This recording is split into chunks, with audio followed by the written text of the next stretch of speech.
Regardless of who lifts the Stanley Cup tonight, the Flames will somehow still be involved in the conversation.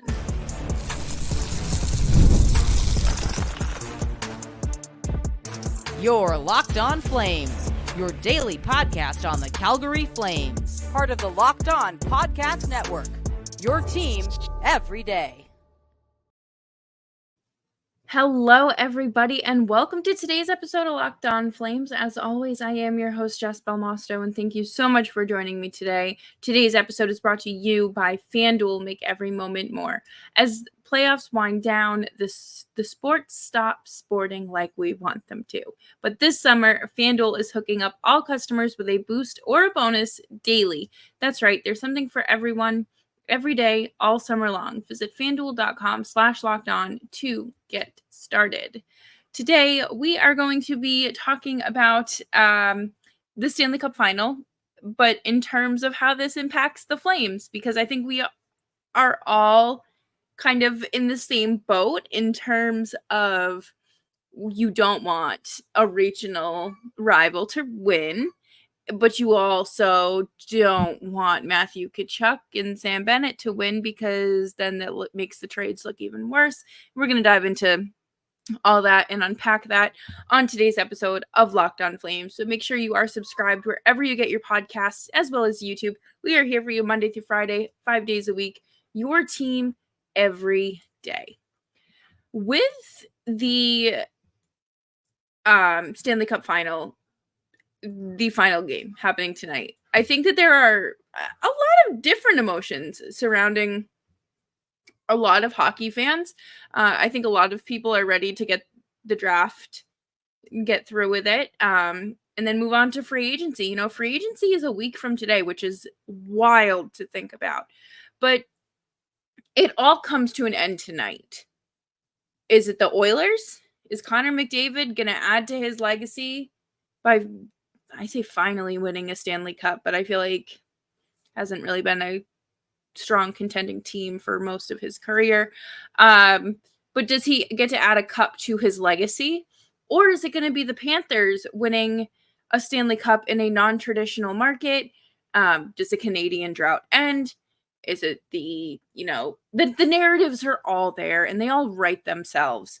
But one of the things that I was really thinking about today was, of course, how does this affect the Flames? We always hear, well, how does this affect the Leafs? And today we're switching it up because how does it affect the Calgary Flames? Obviously, we all know where Edmonton is. It is in Alberta, the same province as Calgary, and they're a lifelong rival. Like, this isn't anything new.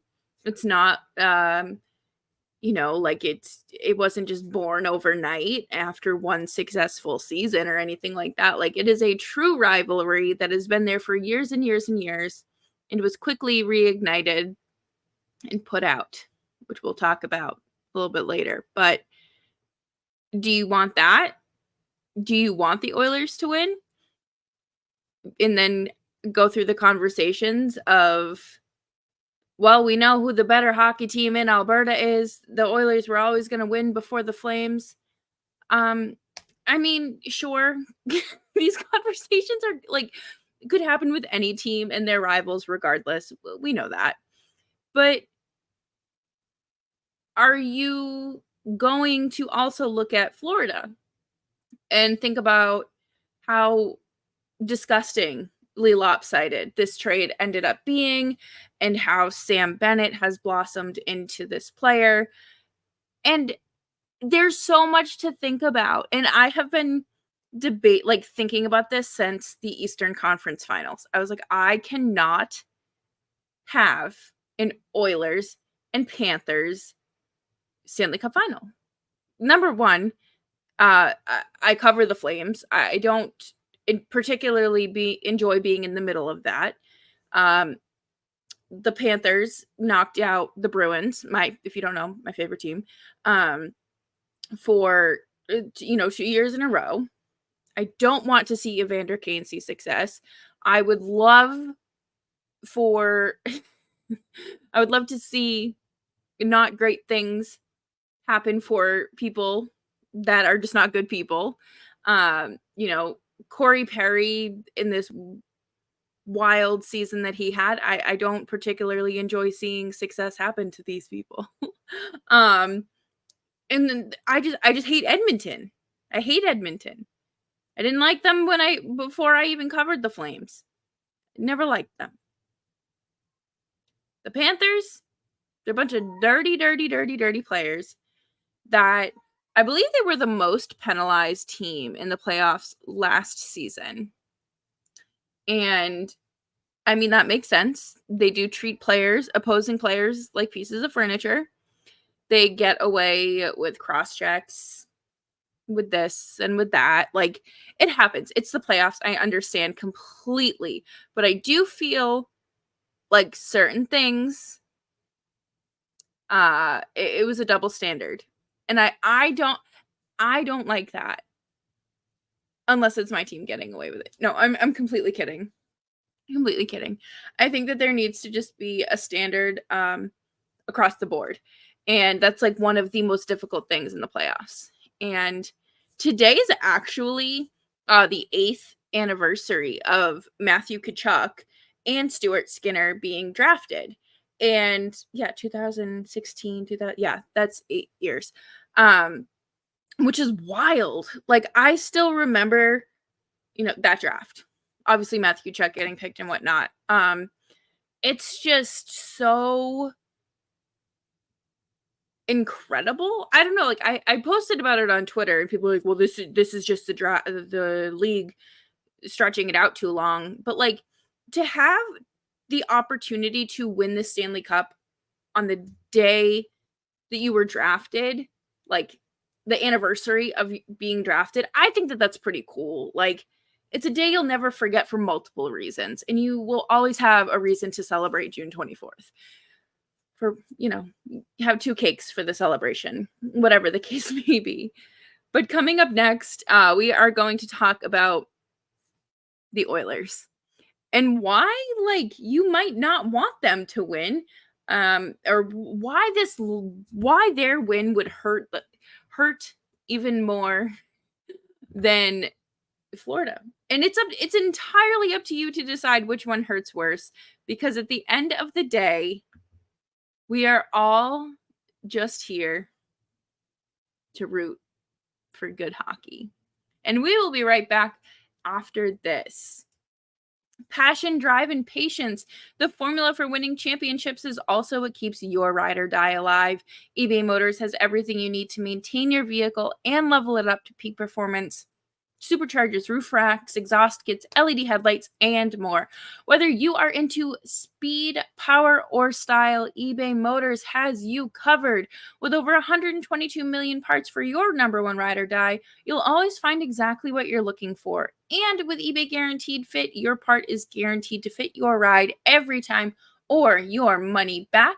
Because with eBay Motors, you're burning rubber, not cash. With all the parts you need at the prices you want, it's easy to turn your car into the MVP and bring home the win.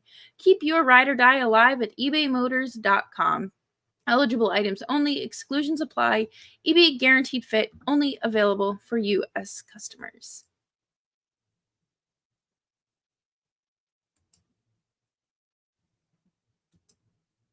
Thanks, everyone, for hanging out with me today on Locked On Flames. Make sure you're following me on Twitter at Jess Belmosto.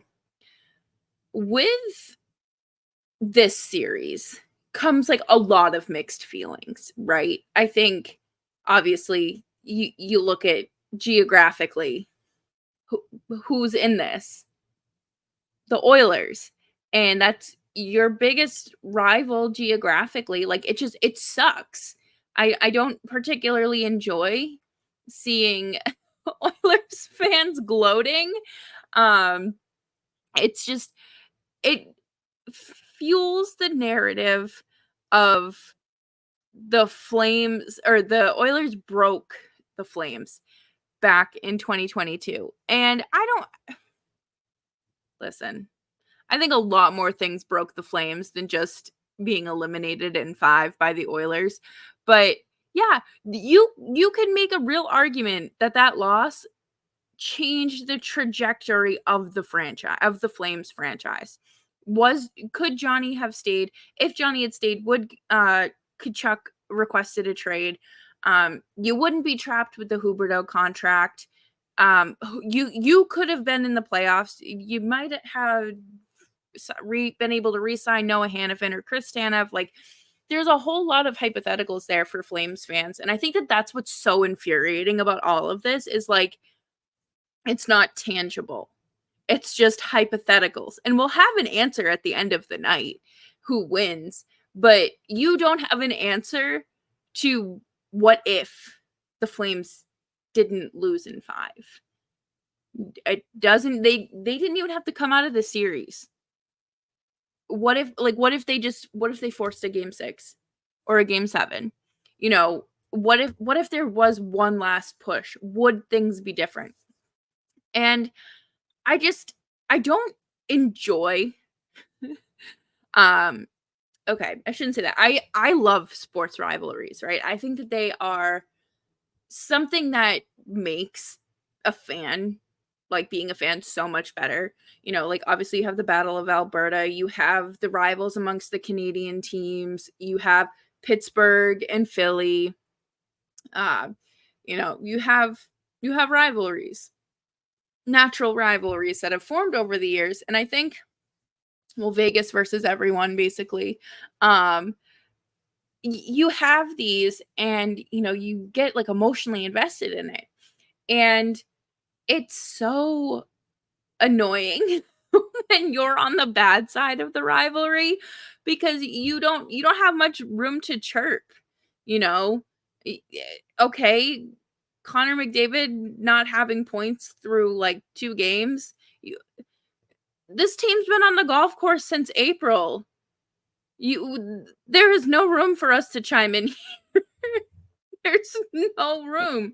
And that's the other thing too, is like people will immediately bring up like, you're a Flames fan, when you try to like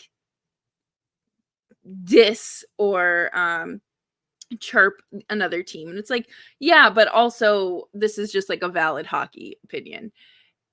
It's not fun when your division or your rival, you know, the one that is basically something that has fueled this franchise for a long time. You know, the Battle of Alberta is so, it's special. And, you know, I've talked to a lot of people who've gone to, you know, either arena for a Battle of Alberta game, and they say there's nothing like it.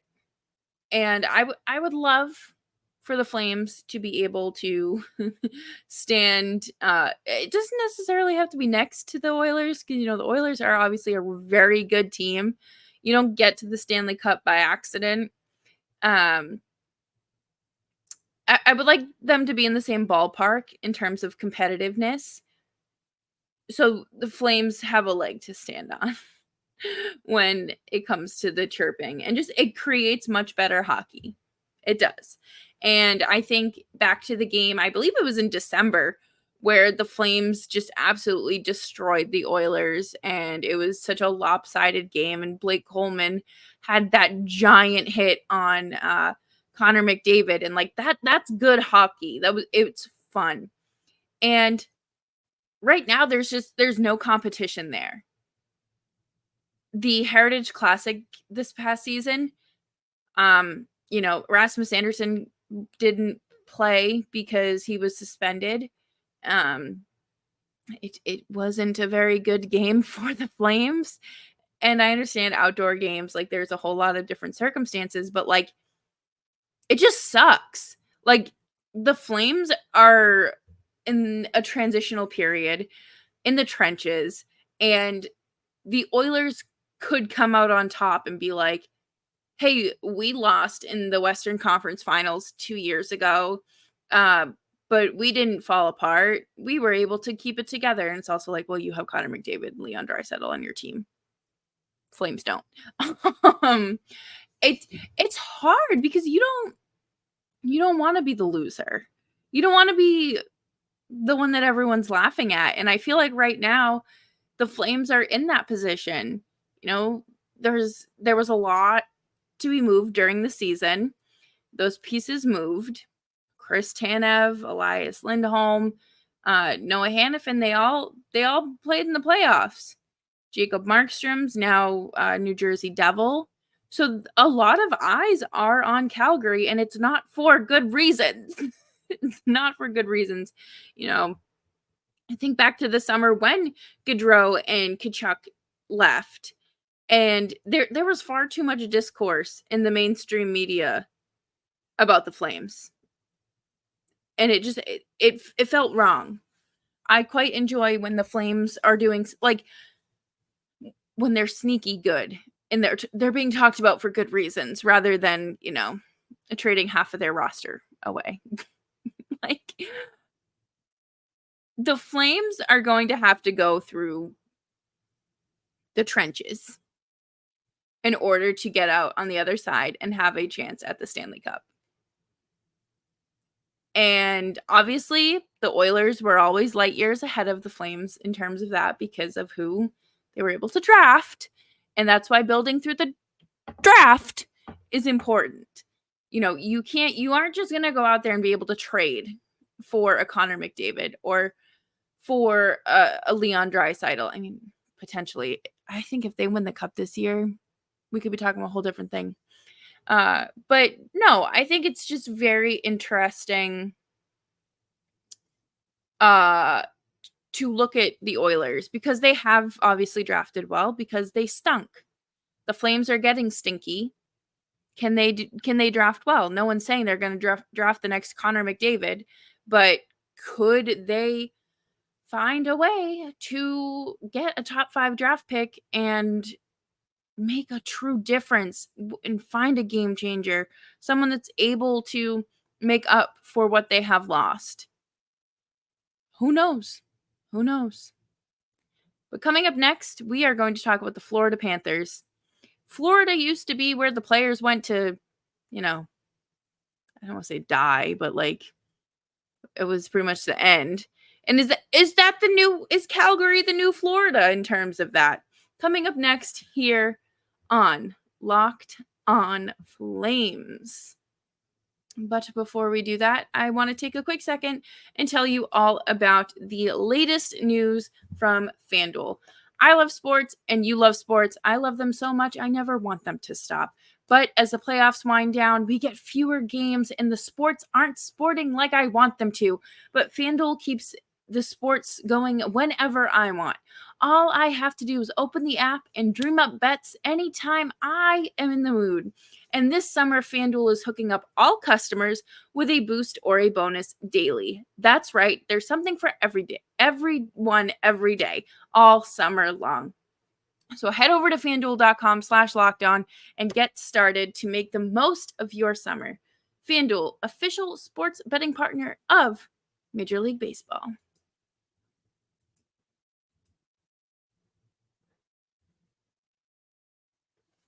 Thank you, everyone, for hanging out with me today on Locked on Flames. Make sure you're following the show wherever you get your podcasts, as well as on YouTube. We are here for you Monday through Friday, 5 days a week, your team every day. With either win or loss, there does come a little bit of it's an ego thing, okay? I will be 200% honest here and say that I don't enjoy being in the middle of this and feeling like I can't really chime in because I like root for the Flames.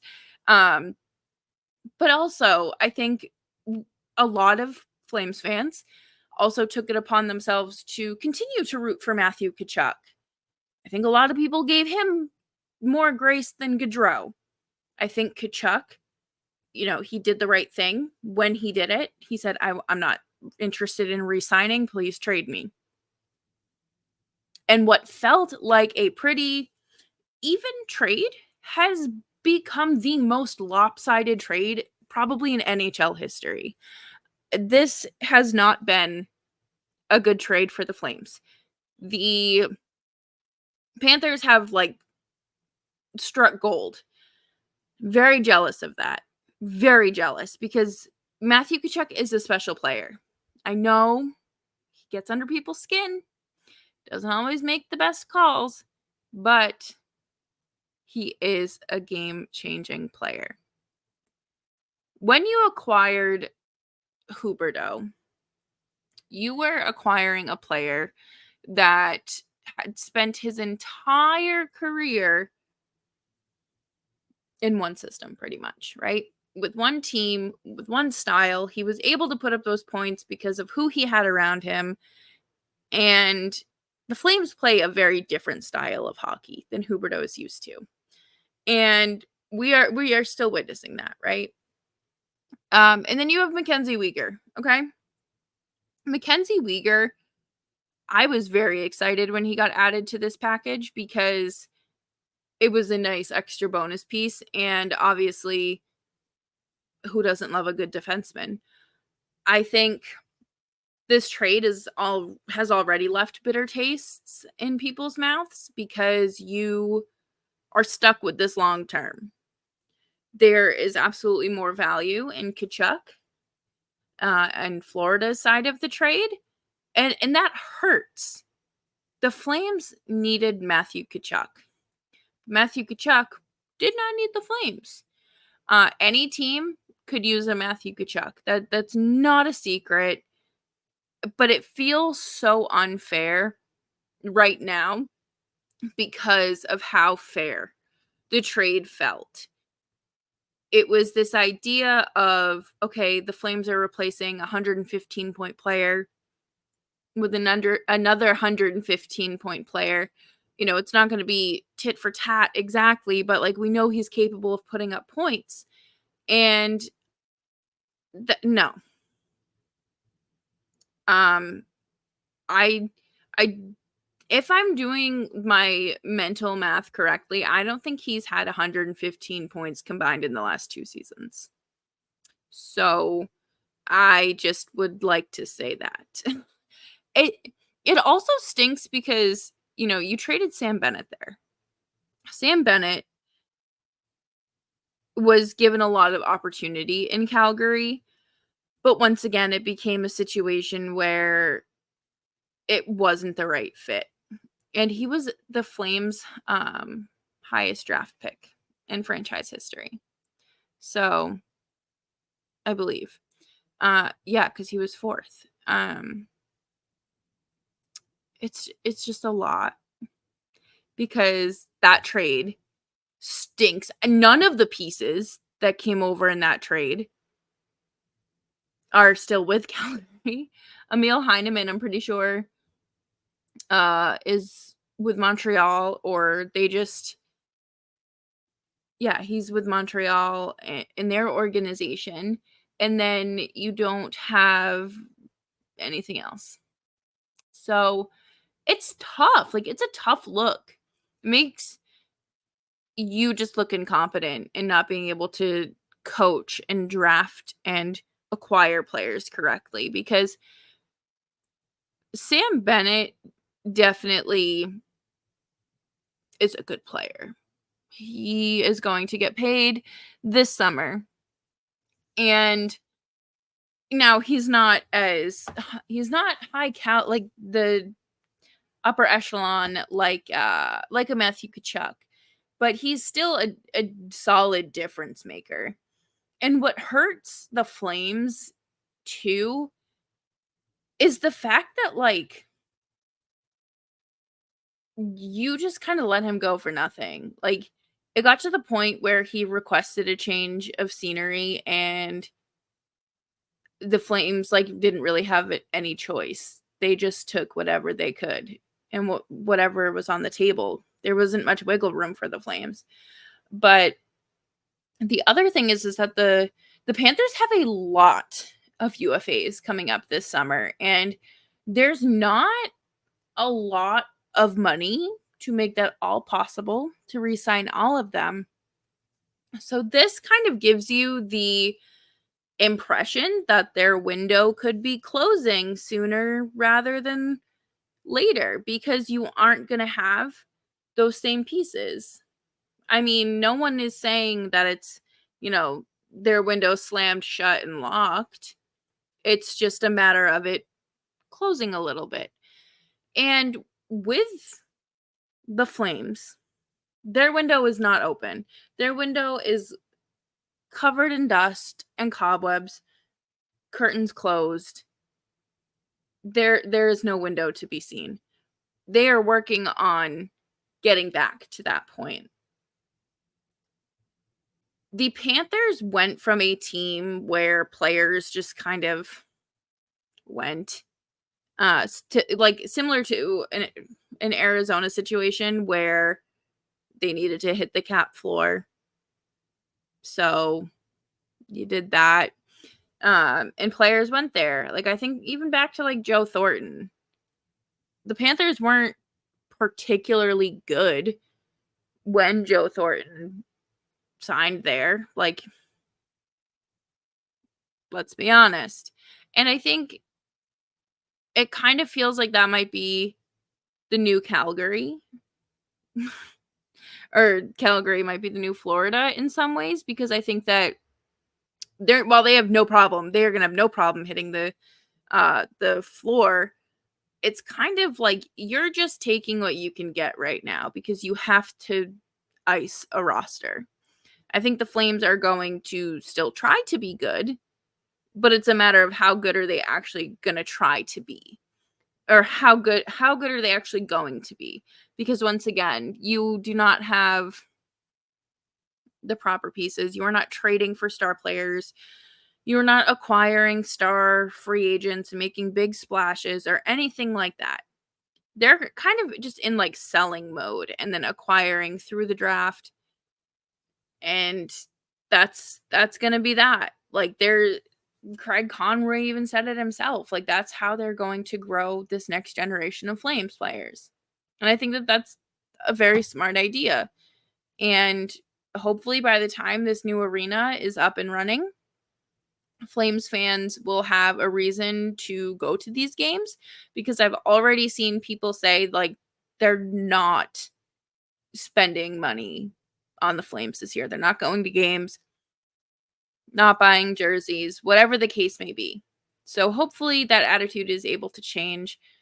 I feel like both of these losses or these wins for Florida or Edmonton hurt, and they're like along the same lines, but for different reasons. And I want both teams to lose. Not possible, obviously, but always rooting for Matthew Tkachuk. I think that he is a special player. Definitely one of those players that like you would love to have him on your team, but you hate to play against him, sort of deal.